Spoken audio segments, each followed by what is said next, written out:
तुम कितनी बार किसी के सामने गिड़गिड़ाए हो? कभी किसी से मदद मांगी, कभी किसी से सहानुभूति, तो कभी किसी से सिर्फ यह चाहा कि वो तुम्हारी तकलीफ समझे। लेकिन सच बताओ, क्या हाथ जोड़ने से तुम्हारी तकलीफ कम हुई? क्या कोई आकर तुम्हारी परेशानियां हल कर गया? नहीं। दुनिया उन्हीं की इज्जत करती है जो खुद के दम पर जीना जानते हैं, जो हाथ जोड़कर भीख नहीं मांगते बल्कि अपने हाथों से अपनी तकदीर लिखते हैं।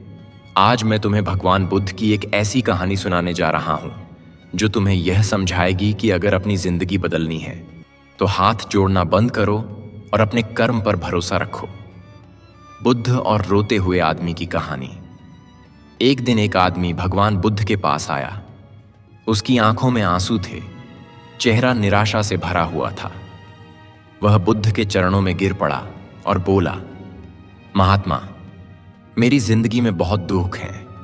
कोई मेरी मदद नहीं करता, कोई मेरी तकलीफ नहीं समझता।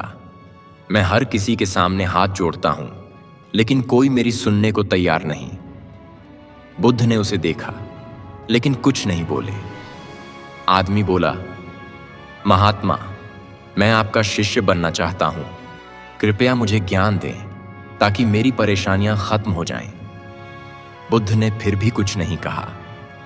आदमी कुछ देर तक उनके जवाब का इंतजार करता रहा, फिर परेशान होकर बोला, आप कुछ बोल क्यों नहीं रहे?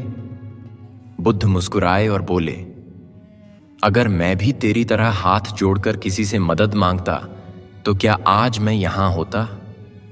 आदमी चौंक गया। उसने कभी इस बारे में सोचा ही नहीं था। बुद्ध की सीख, गिड़गिड़ाने से कुछ नहीं बदलता।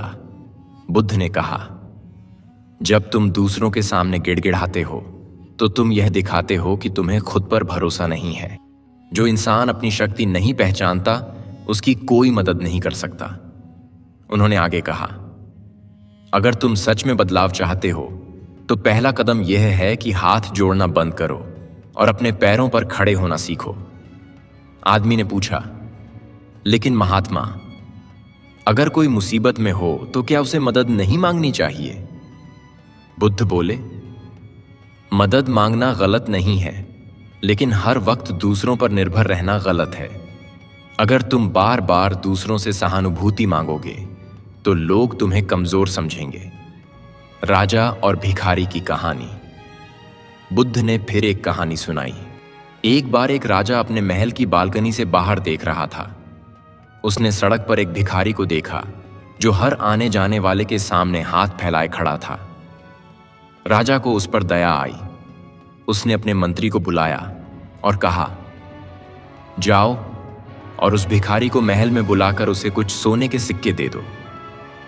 मंत्री गया और भिखारी को बुला लाया। राजा ने उसे सोने के सिक्के दिए और कहा, अब तुम्हें भीख मांगने की जरूरत नहीं। अपने लिए कोई काम करो और सम्मान के साथ जियो। भिखारी बहुत खुश हुआ और चला गया। लेकिन कुछ महीनों बाद राजा ने देखा कि वही भिखारी फिर से भीख मांग रहा था। राजा ने उसे बुलाया और पूछा, तुम्हें मैंने सोने के सिक्के दिए थे, फिर भी तुम यहां वापस क्यों आए? भिखारी बोला, महाराज, वो सिक्के तो खर्च हो गए, मुझे और पैसे चाहिए। राजा को समझ आ गया कि यह आदमी कभी अपनी आदत नहीं बदलेगा। उसने कहा, जब तक तुम खुद मेहनत नहीं करोगे तुम्हारी हालत नहीं बदलेगी। अगर तुम सच में अपनी जिंदगी सुधारना चाहते हो तो गिड़गिड़ाना बंद करो और अपने हाथों से अपना भाग्य बनाओ। बुद्ध की अंतिम सीख, हाथ जोड़ने से ज्यादा जरूरी है आत्मसम्मान। बुद्ध ने उस आदमी से कहा, अगर तुम सच में सुखी होना चाहते हो तो लोगों के सामने गिड़गिड़ाना बंद करो। दुनिया उन्हीं की इज्जत करती है जो अपनी ताकत को पहचानते हैं, जो अपने पैरों पर खड़े होते हैं और अपने फैसले खुद लेते हैं। उन्होंने आगे कहा, अगर तुम हमेशा दूसरों के सहारे जियोगे तो एक दिन जब कोई तुम्हारे साथ नहीं होगा तब तुम क्या करोगे? आदमी की आंखें खुल गईं। उसने प्रण लिया कि अब से वह अपनी तकदीर खुद बनाएगा और किसी के आगे हाथ नहीं फैलाएगा। अपने दम पर जीना सीखो।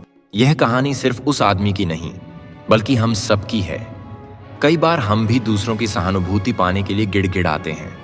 हमें लगता है कि कोई हमें समझे, कोई हमें सहारा दे। लेकिन हकीकत यह है कि जो इंसान अपनी मदद खुद नहीं करता, उसकी कोई मदद नहीं कर सकता। अगर तुम सच में सफल होना चाहते हो तो लोगों के आगे हाथ जोड़ना बंद करो।